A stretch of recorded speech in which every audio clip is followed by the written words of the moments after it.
Salut. Salut. Salut. Aïe. Et salut, nouvelle vidéo. J'ai failli mourir là. Vers ma petite plante. Ok, on y va. Ouais, salut les gars, donc aujourd'hui nouvelle vidéo. On va parler quoi? On va vidéo numéro 1 ou 2 ou 1,5, pourquoi pas. En tout cas première vidéo avec ce format où j'interagis avec la caméra. Donc du coup j'ai voulu répondre à une question qu'on m'a pas mal posée. Ça se dit? On m'a posé cette question pas mal, du coup j'ai voulu y répondre. J'ai eu pas mal de questions sur ça. Comment j'ai fait pour être aux États-Unis? J'ai décidé d'y répondre enfin en vidéo et j'espère que je répondrai à vos questions. Pour répondre à la question comment j'ai fait pour arriver aux États-Unis, c'est très compliqué mais très simple. Le procédé est assez long mais en soi venir aux États-Unis c'est pas vraiment compliqué. Je pense que c'est ouvert à la plupart des gens s'ils parlent un minimum d'anglais. Si vous avez suivi en cours d'anglais, good to go. En revanche, il faut savoir que pour aller aux États-Unis, c'est un peu compliqué, surtout en ce moment avec le contexte politique actuel. Trump. Du coup, il faut bien s'assurer d'avoir un visa en amont. Donc il y a plusieurs options qui s'offrent à vous, soit un visa de travail, soit un visa de stage, soit un visage... un visage... Ayez un visage, c'est un bon début. Donc, soit un visa de travail, soit un visa de... Pourquoi je le... Soit un visa. Donc du coup, moi j'ai commencé la toute première année avec un visa de stage, qui est un visa F1, je crois. C'est ça? Ah, c'est J1. C'est J1. Donc, je finissais ma deuxième année de master et donc j'allais être diplômé en communication et j'avais deux choix qui s'offraient à moi. Soit trouver un taf ou soit pas trouver un taf. Non, soit trouver un taf ou soit faire autre chose. Et je me suis dit, allez hop, j'ai pas envie de bosser tout de suite, je vais faire autre chose. Je vais aller voyager, je vais aller découvrir le monde, je vais aller me découvrir moi-même, apprendre des nouvelles choses, pourquoi pas. Du coup, je me suis dit, on va tous à LA, c'est parti, let's go. Du coup, je me rappelle très exactement, je me suis dit, Yuri, tu sais quoi, on devrait aller en stage. Je me parle pas à moi-même comme ça, mais... Et donc je me suis dit, je vais faire un stage, comme ça, c'est bon pour mon CV, je reste pas à rien faire. Mais en même temps je peux aussi voyager parce que je fais mon stage à l'étranger. Donc du coup je me rappelle très exactement un jour quelqu'un m'a dit Yuri, je pense qu'il est trop tard pour toutes tes démarches parce que l'année elle est déjà bien entamée. Je me suis dit oh non. Du coup je suis rentré chez moi, j'ai googlé Google et j'ai cherché donc stage à l'étranger. Et là du coup vous avez pas mal d'organismes qui s'occupent de vous aider à trouver un stage.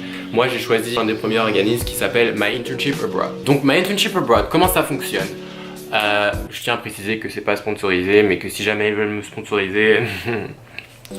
Donc le concept de My Internship Abroad est assez simple. Ils sont en contact avec des entreprises aux États-Unis. Et putain je me suis mis vachement sérieux là d'un coup. On est sérieux. Comment ça se passe? Étape numéro 1, faut créer son profil en ligne. Donc je m'appelle comme si je suis né là, faut bien remplir les critères de recherche, donc savoir dans quel domaine vous cherchez un stage.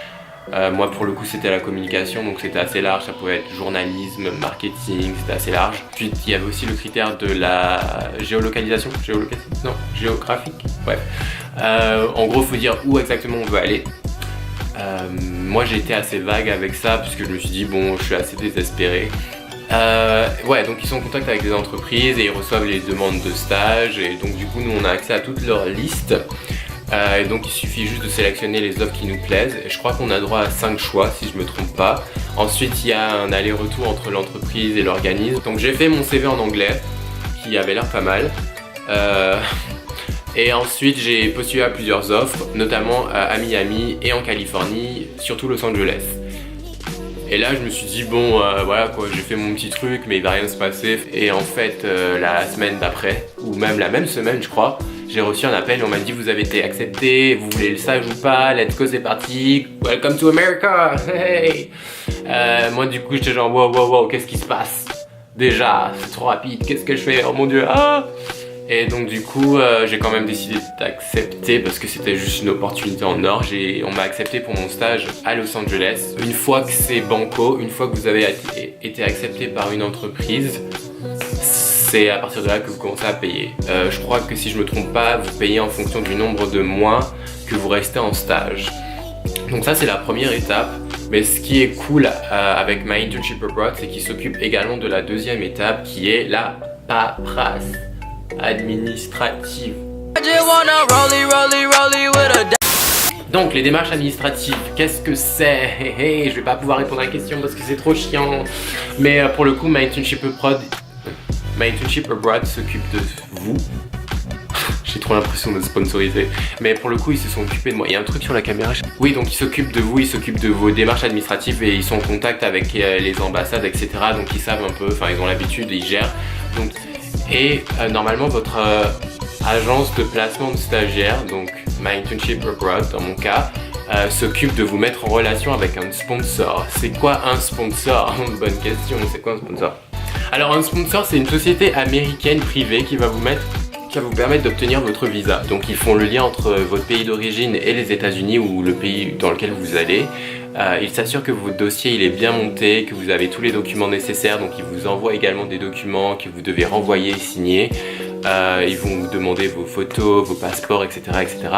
Et une fois que ça c'est fait, je vais juste prendre rendez-vous avec l'ambassade. Et donc pour ça, il faut aller sur le site de l'ambassade, il faut bien choisir son rendez-vous. Je vous conseille en général de prendre un rendez-vous du matin parce que c'est des choses qui peuvent prendre du temps. Vous avez un entretien là encore assez stressant parce qu'il faut parler en anglais. Okay, so can I explain English? Yeah. Parce qu'ils veulent bien s'assurer que vous comprenez l'anglais parce que sinon il n'y a pas de raison que vous partiez techniquement.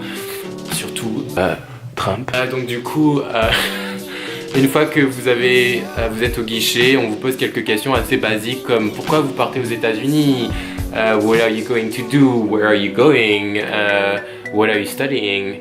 On vous prend votre passeport et on ne vous le rend pas. Et c'est la partie suspense qui commande tambour.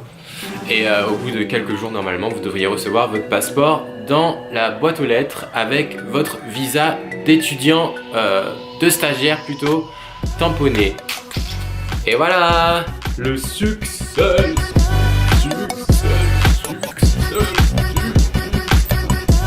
Je récapitule donc, vous êtes allé sur Google, vous avez trouvé un organisme, vous avez créé votre profil, vous avez choisi vos critères, vous avez créé votre CV en anglais, vous avez postulé, vous avez passé un entretien, on vous a accepté, vous avez géré la paperasse avec votre organisme, vous avez été à l'ambassade, passé l'entretien et on vous a pris votre passeport et on vous l'a rendu par voie postale avec votre visa. Vous êtes good to go. L'aventure américaine s'offre à vous. Et là du coup il reste que les étapes un peu basiques à gérer. Donc trouver un vol. Il s'agit de trouver un logement aussi parce qu'il va falloir dormir quelque part. On mettra en lien des petits liens dans la description avec quelques conseils sur comment trouver un logement. Moi personnellement je suis passé par Craigslist, mais très attention à Craigslist, il y a pas mal d'arnaques là-dessus et de gens un peu...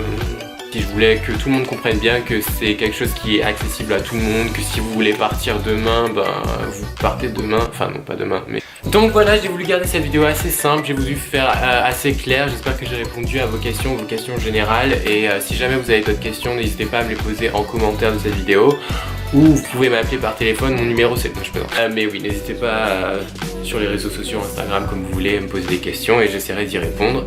Et parce que je suis persuadé d'avoir oublié des choses parce que c'était bien trop court. Et voilà, ciao.